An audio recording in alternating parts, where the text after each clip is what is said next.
Optional. Student performances. Sure, why not? Maybe not live, but recorded. Optional. We'll see. One of the other questions I asked about on the Socrative quiz today, which hopefully as you're coming in, please work on Socrative. Same room number as always.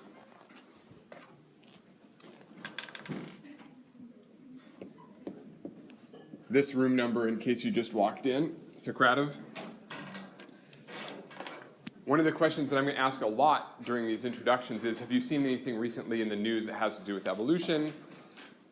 This is my example. This doesn't really have to do with evolution per se, but maybe some of you started hearing about Zika virus, which causes microcephaly, small brain size, skull malformations in babies. It's all over the news right now. It's spreading around the world. I don't know how long this virus has been known, but right now it's a hot topic in the news. It's probably been, I mean, certainly the virus has been around for a long time, maybe the 70s. But then we start getting countries suggesting that you just stop having kids for a while. Which makes me think, I wonder if there's an evolutionary impact of this on the people that are now being suggested to voluntarily have no fitness. Right? If you stop having kids, you've got no fitness, you're not passing your genes on to the next generation. How does that impact our species? Well, technically, if they're having children and they're having brain damage, their fitness is already lower. Well, it's right. So this is another question in terms of measuring fitness. So having kids, having offspring is one thing, but there's another component to fitness, which we'll talk about in depth a little bit later in the class, is your kids not only have to survive, but they have to survive to reproduce themselves. So your genes get passed on to their kids, and you know that their genes get passed on to yet future generations. So if this disease happens to be, and this is a great thing to come up again at the end of the class, is it possible for humans to evolve resistance to this sort of a virus? We'll talk about that in a little while, that concept. There are some things that evolution can't help us solve, unfortunately. So this is just one example of something you might see in the news and say, hey, that might have some sort of implication on evolution. Think about it. Save it up, save a URL, supply it next time I ask for these sorts of resources in class. So what did we talk about last class? What were the main points to you? What do you remember from last class, if anything? Pardon? Chili peppers. Chili peppers. So what was the point of the chili pepper? It was with an I or an E? Chile, yeah. Chili is powder. With an E, it's the plant. With an I, it's the powder you use to make the dish with beans and meat. Okay. And not Chile, the country, sorry. So arms races and trade-offs. And we'll talk about arms races. One of the least clear points a lot of you mentioned at the end of last class was the concept of the arms race, which we'll talk about a lot more in detail again later in the class. Life history trade-offs. So you can either make capsaicin or you can make lots of seeds, but not both. Anything else stick in your mind from last class?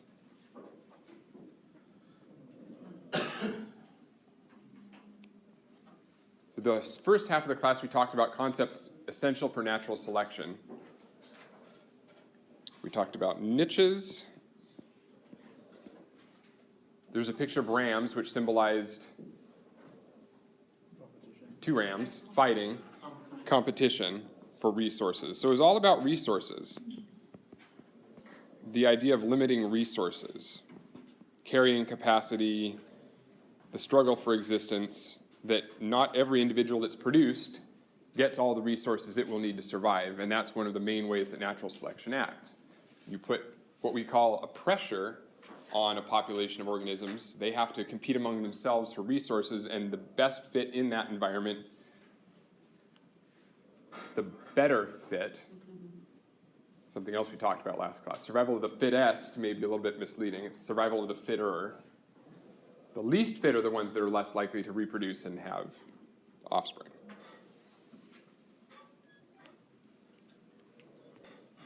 Okay, so today we switch gears a little bit. core concepts, the main one for today that will be something you can practice and perform, which relates to the Google Classroom assignment I already submitted to you all earlier today, is producing norm of reaction plots. So this is part of the reading assignment for the chapter. Hopefully you read it, but we're going to go through in class how to make the plots, how to interpret these sorts of plots. And the main question there is to determine whether or not when you see variation in nature, is it caused by genes or is it caused by the environment? So that's what norm of reaction plots are for. Help you distinguish if a difference in two organisms is caused by their genes, genetic differences between the two organisms, or if the environment causes the difference that you're observing. Why do we care? Who cares if a trait is environmental or genetic? The species. Pardon? The species. So what about the species? In order for them to survive, if their traits are in the environment, they're more likely to be preyed upon. So why is evolutionary biologists studying natural selection do we care about whether a trait is caused by the environment, i.e. Lamarck's giraffe, or a trait difference has a genetic component? Doesn't natural selection have to actually act on something that's inherited, like genetically? Right. So one of the three necessary components of natural selection is that the trait that's being selected for be a heritable trait. That has to have a genetic basis. The trait that's being selected for or against has to be caused by variation in DNA in its nature. If it's an environmental trait, a trait caused by environment, like last class, the example of the bodybuilder working out and getting big muscles, that's not a heritable trait. So that can't be selected on.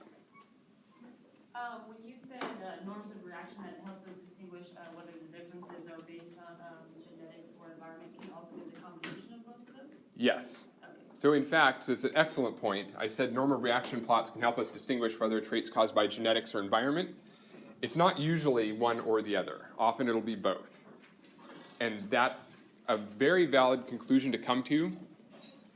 So, tip for exams and for life in general as a scientist, there's not usually one right answer.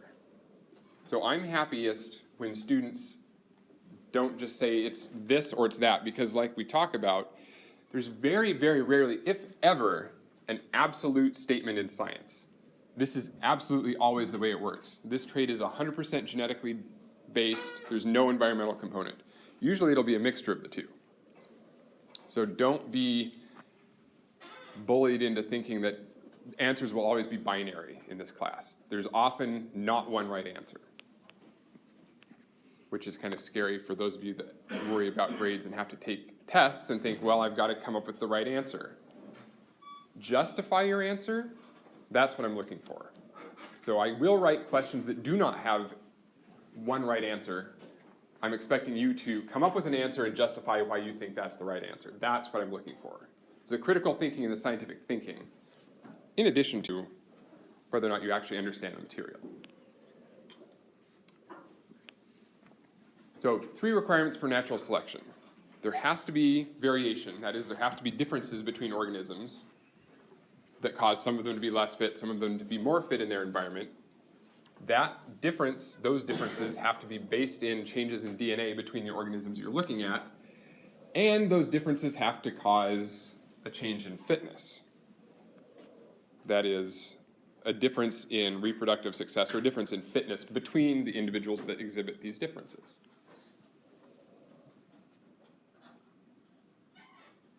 And we're going to look at some examples in a little while.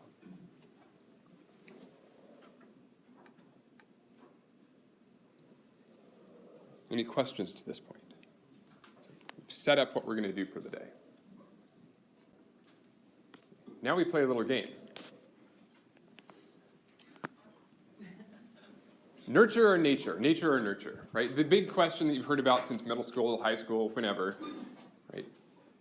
Is it genetics, nature, or is it environment, nurture, that causes the differences you see? So, in essence, does this trait or these traits meet the requirements for natural selection of a hereditary difference? So, what do you think? I think I'm confused. Yes. That's an excellent place to start. So do you have a question to help clarify? No. Okay.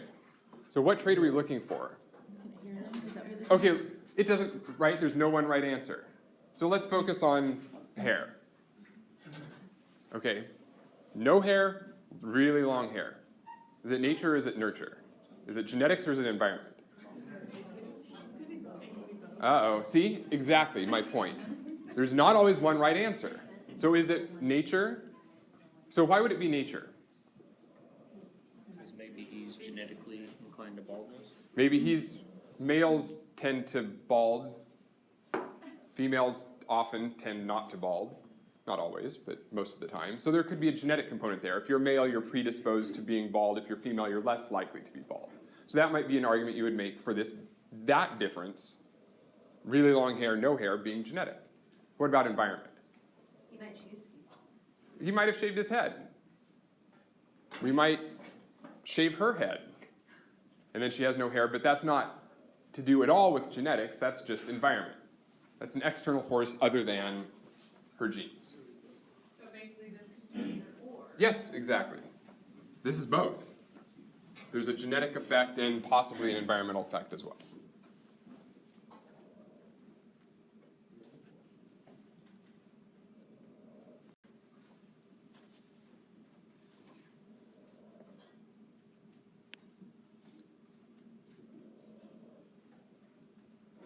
What about this one? Okay, I'm hearing both. I'm hearing mainly environment.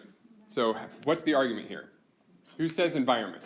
What's your argument? Since they're both female, we can't really say it's genetic. Or at least it's not male versus female genetic differences. Right? Two females, they have different hair lengths. So what about those of you that say it's genetic?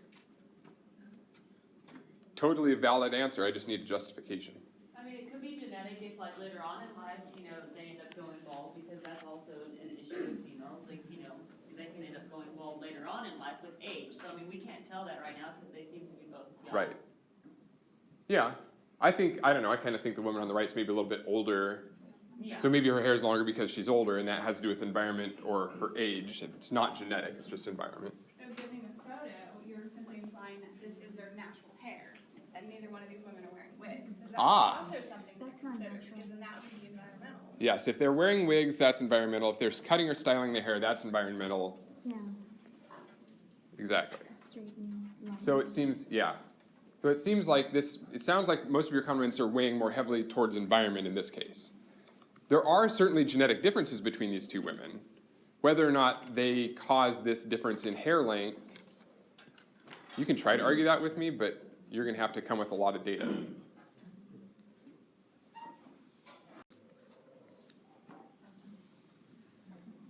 Okay, two short hairstyles. Now what are we looking at? This is the last one we'll do.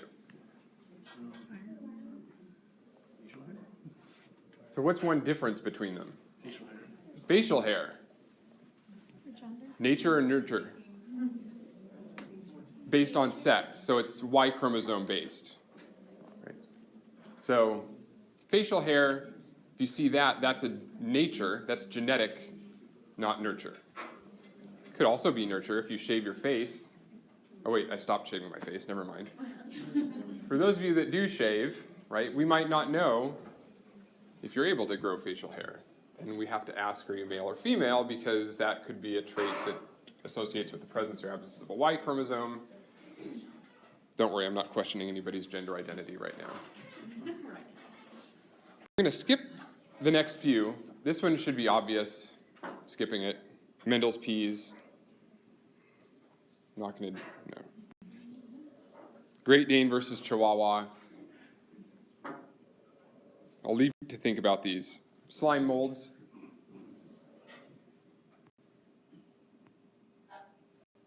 Stickleback fish have some differences between different populations. Some of them have normal pelvises. Some of them are missing their pelvis. They're still. Sometimes male sticklebacks, when they're ready to mate, turn red. Their throat turns red. Sometimes not. So we might discover at some point whether or not that's an environmental trait or a genetic trait. some caterpillars. So the whole point of all of that was to really understand that it's not always clear whether a trait is caused by genetics or caused by the environment. So we need to be able to learn whether or not genetics causes a trait. Only in those cases would we study whether or not those traits have anything to do with natural selection.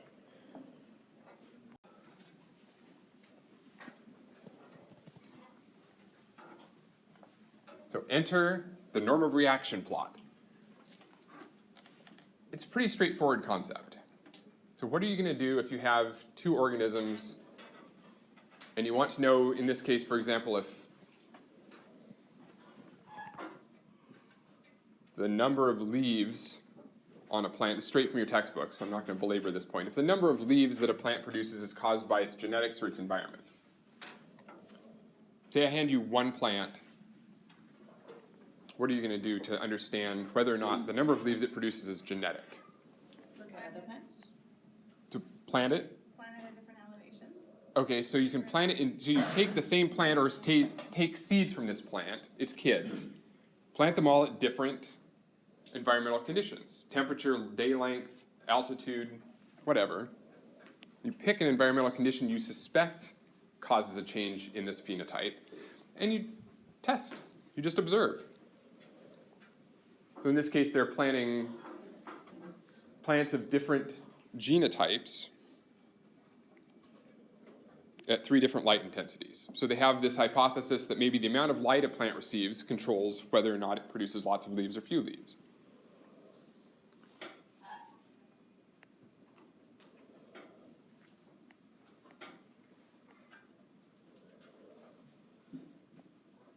So how do we interpret this plot? We've got a plot. It looks generally like, what's the trend?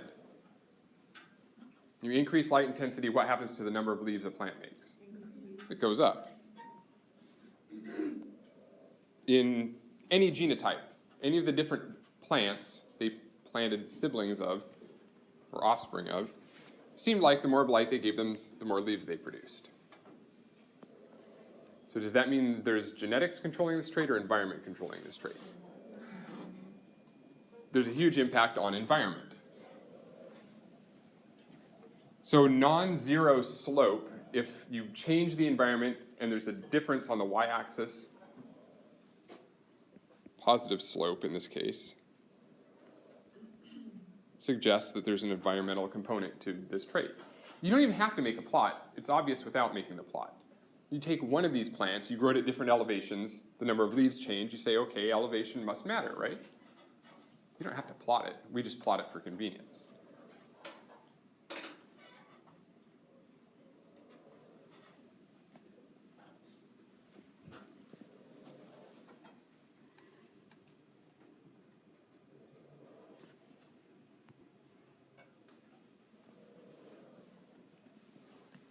So here are some bullet points for how to interpret normal reaction plots. If all of the lines, if a bunch of different, genetically different individuals, in this case plants, if they all overlap like this, that means different genotypes of plants look exactly the same in this trait at different elevations or light intensities. So that lets us conclude that the genetic differences have no control, no effect on this trait. The trait being that their number of leaves increases with light Right. intensity? So it doesn't, exactly. So it doesn't matter which genotype you are. That's all of these different data series. Every one of those lines is a different genotype of plant that they planted at multiple, or they grew at multiple light intensities. So it doesn't matter which plant you pick, is what they're saying. They all look exactly the same in this trait. Grow it in low light, they make few leaves. Higher light, more leaves.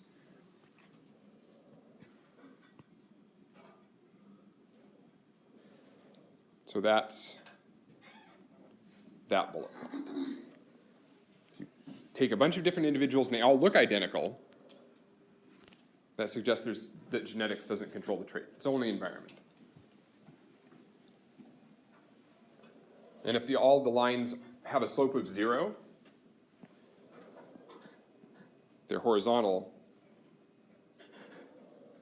which we'll see in a second, that suggests there's no environmental component. That is, you take a plant, you grow it at different light intensities, and the number of leaves stays exactly the same, regardless of what treatment you give it. Well, it's clear then. I mean, that's almost so stupid I shouldn't say it. If you change the environment and the environment doesn't change the trait, then the environment doesn't change the trait. There's no environmental effect. A horizontal line, right? If you grew a plant at 8% light intensity, it made had a leaf area of 13 square centimeters, and you did it again at higher light intensity and again at higher light intensity, and you had a horizontal line, the environment's not controlling the trait. What's the caveat that you should be thinking about? The main goal, again, is to ask whether or not a trait, like leaf size, mean leaf area, is controlled by genetics or the environment. What question have we asked here?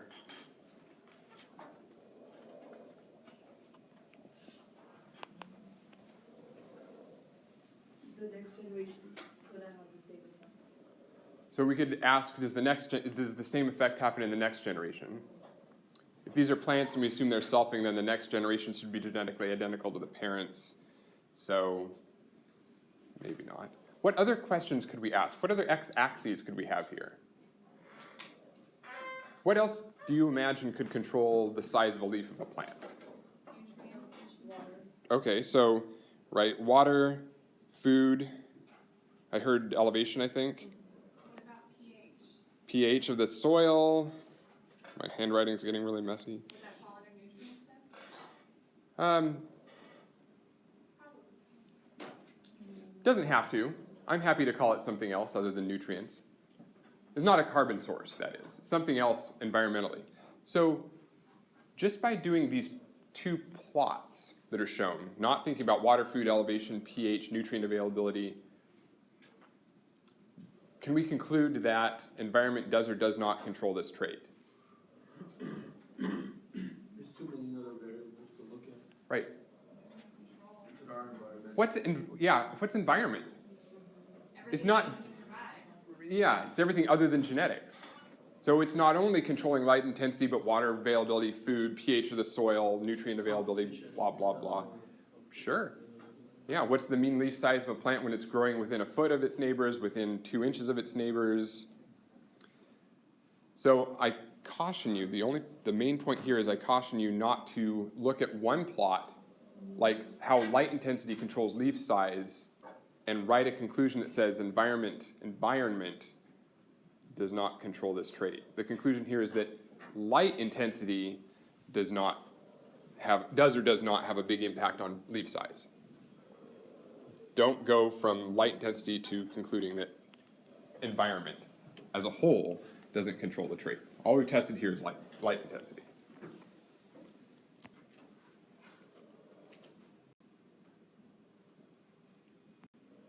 Okay, so now it's time for me to really shut up with a brief introduction of my favorite organism, then you do some work. So here's a practice exercise. As I mentioned earlier on, first day of class, I work on Caenorhabditis briggsae, the nematode species. Doesn't really matter what species it is, C. briggsae. I work with two different populations. One that came from India, so they grow at hotter temperatures. So I color AF16 is the name of this isolate, strain, line, whatever. They come from India. Warmer climate, so color code them red. I work with HK104, which is the same species, went to somewhere else in the world and collected the same species, call those HK104 worms. They're from a temperate climate.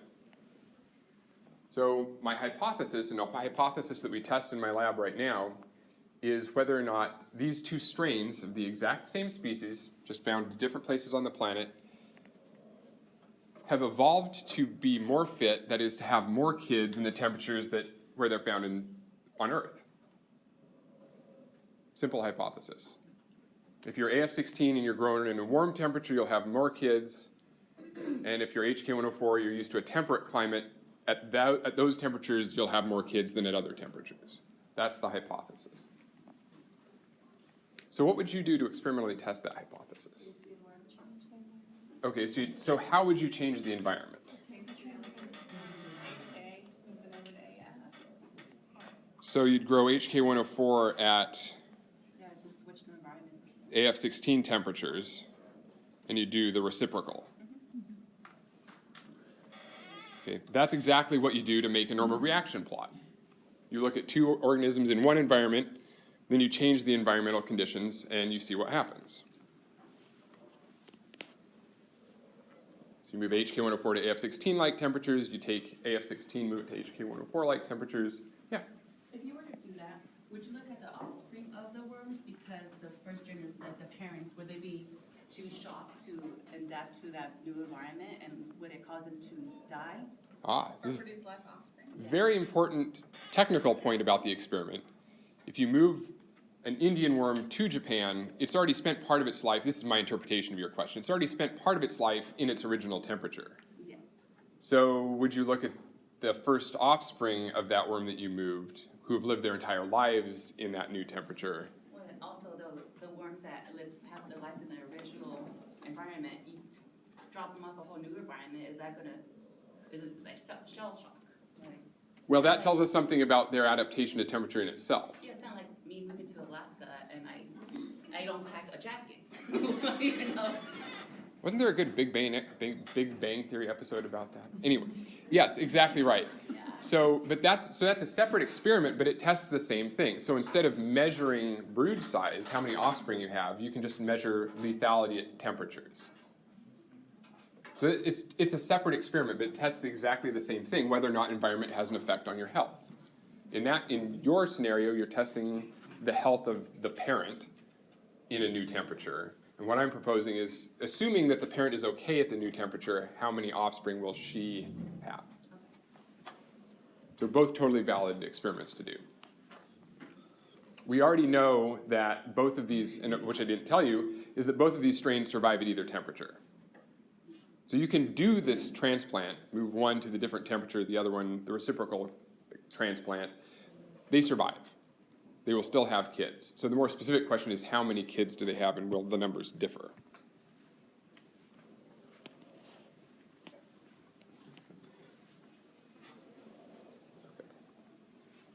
So what are you, with that hypothesis and with that experimental approach, what are we going to see if the number of offspring you have, if fecundity, is purely genetic? Would there be no change in the So I heard no change. What does that mean? AF16 at Indian temperatures, what happens when you move it to Japan? If it's purely genetic. same amount of kids as they had in the previous temperature? You take the genetically identical organism, you put it from one temperature to another temperature. If genes, so identical organisms, same genes, change temperatures. If the number of offspring you have has only to do with your genes, should stay the same. Because an AF16 worm is an AF16 worm regardless of where it is in the world. So by contrast, what will happen, sir, if the number of offspring you have is controlled entirely by your environment, temperature? There will be a change.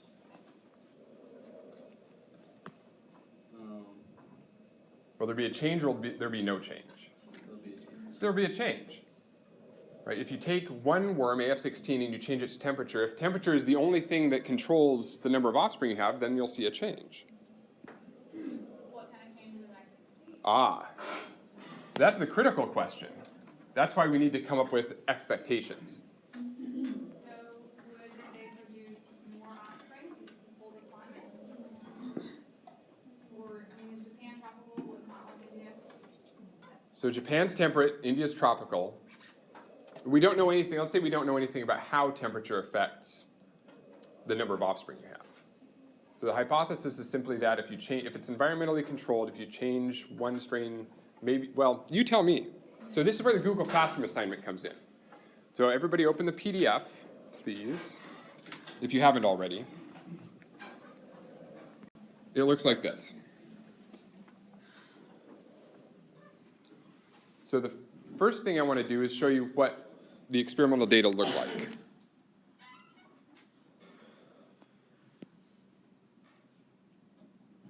So at 20 degrees, now I'm showing you how many offspring on average these two different strains of worms will produce in their native environments. Oh, sorry, not their native environments. So AF16 here, HK104 here.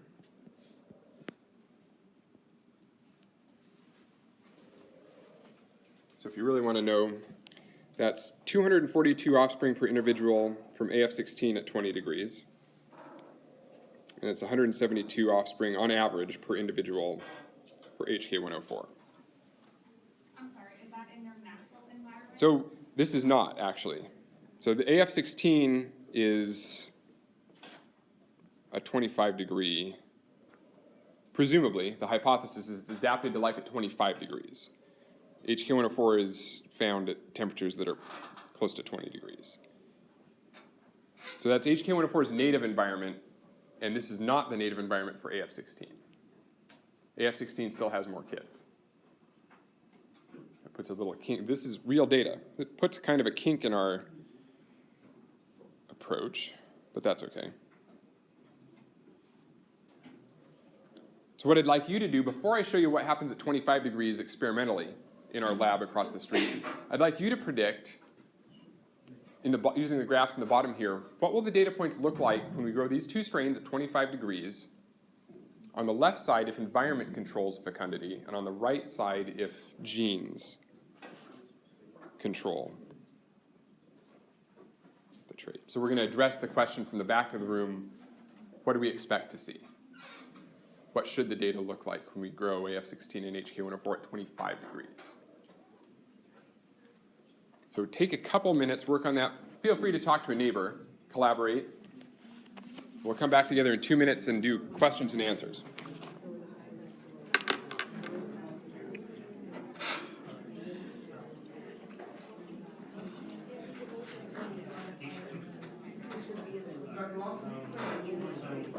Who said that?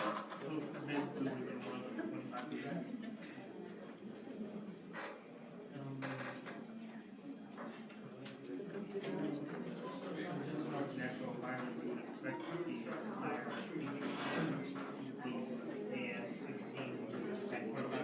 That's just, you don't need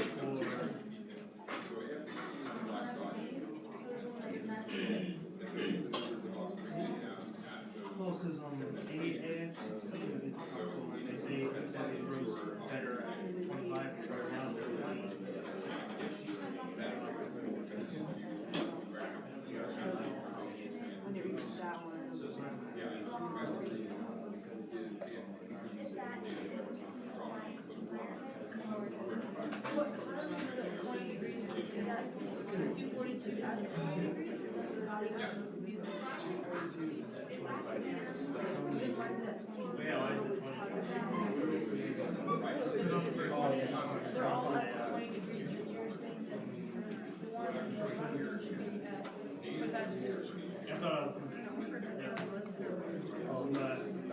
Maybe just because the graph is weird, but then technically, yeah, you should see a horizontal line because it's genetic.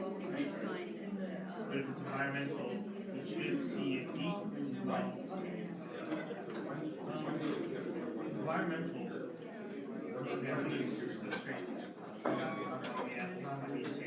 you should see a decrease in environmental.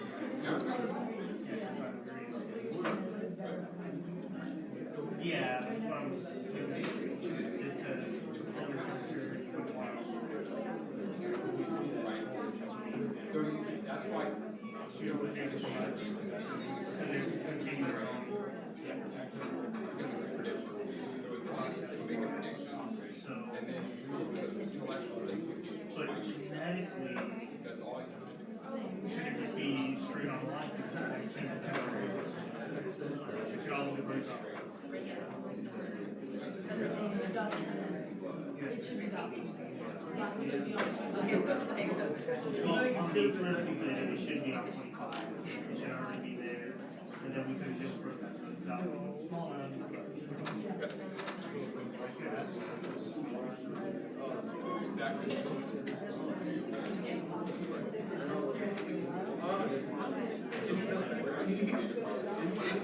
Yeah. It should be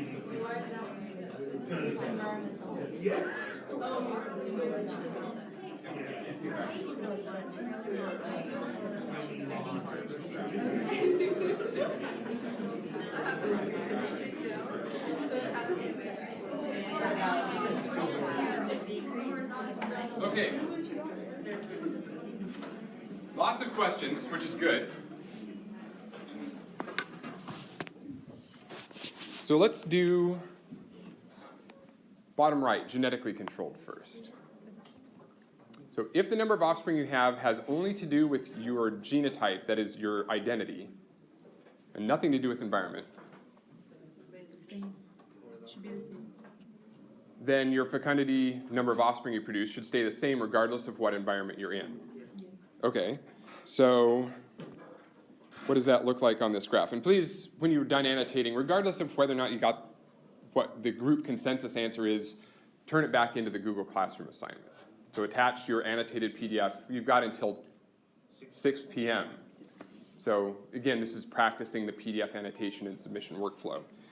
What does this look like then? So AF16 is AF16, whoops, regardless of temperature, and the same is true for HK104.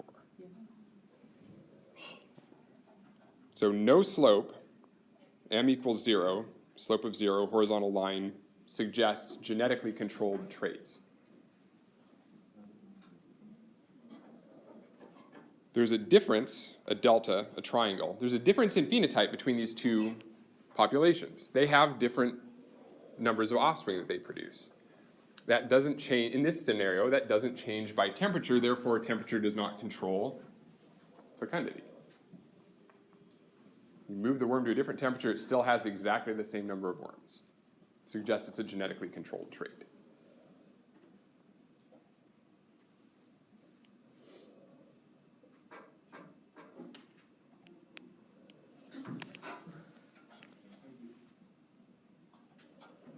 Questions about that? Can you repeat that last statement, please? It's on the recording. No. Let's see, if I scroll back in the recording, what was the last thing I just said? I don't even remember. I was talking so much I forgot. You said that it would suggest that it's a genetically controlled trait. Right, so if you take one worm, or one strain of worm, genetically identical siblings, and you grow them at different temperatures, and they don't change the phenotype, what you're measuring, in this case fecundity, here. So you take AF16 at a cool temperature, AF16 at a warm temperature, there's no change in their fecundity. That means that temperature does not control fecundity. So therefore, well, this is right. This is where we have to be careful. We've ruled out one of an infinite number of environmental components. Just one. Chunk at a time. Yeah. So it's reasonable for you to say this suggests the possibility that genetics controls this trait. More testing would need to be done in order to determine that. Yes. And this is why you can never prove that your hypothesis is true. Because there are always an unimaginable number of explanations for your data. So we collect these data on the right, if that's what this actually looks like, and we conclude, okay, temperature doesn't control this trait. Then somebody comes along and says, well, prove to me that elevation doesn't control that trait. And then the next person comes along and says, what about pH? What about oxygen density? What about, right? Infinite number of alternative hypotheses you'd have to test to prove that this trait is only genetically controlled. So what does a good scientist do? Test everything. No. All we do is we write the conclusion so that it doesn't make an absolute statement. Right? We don't conclude that genetics must control this trait. We say the opposite. We just say what we found. Temperature does not control change in this trait. And then we use very careful wording, which you should pay attention to whenever you read scientific papers, because this is where you can learn what you're really supposed to learn. These data support the interpretation That's not very strong language. These data support the interpretation that genetics has a role or not has a role, depending on the findings, in controlling this trait. So scientists use very vague language so that they make sure that they don't accidentally lie and say, oh, we found something. You can never prove your hypothesis correct, because someone can always come up with another hypothesis that you haven't tested. So what happens if this is environmental? See it cross. So do they cross? So my interpretation of that suggestion is that you would see that. No, our group interpreted that the HK104 would stay the same because it's at 25, Okay, and then, so different color, different interpretation. yes, So that AF16 would stay the same yes. and that HK104 would go up. There are lots of different hypotheses on this side of the graph, on this side of the page. So yours does not have to agree with this. The point is there will be a difference. If environment controls the trait and you change the environment, you should see a difference in one or both of the strains, AF16 and or HK104. Right. The only place where you don't expect to see a change is on the right. If entirely only genetics controls the trait, you should see only horizontal lines. Anything else you see, any slopes, any crossing of lines, suggests there's an environmental component. End of story.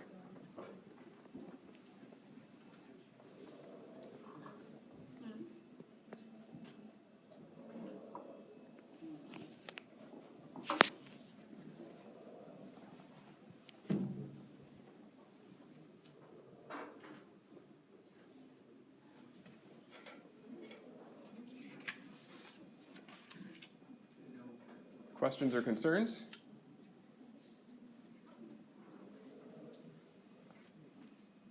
I know there are questions because I hear the discussion, but if you don't want to go into it right now, that's fine. But this will show up on a test. So if you don't have a question to ask now, come ask at office hours when we start next class. If you've had time to formulate a question or discuss with friends and come then and ask a question, that's fine.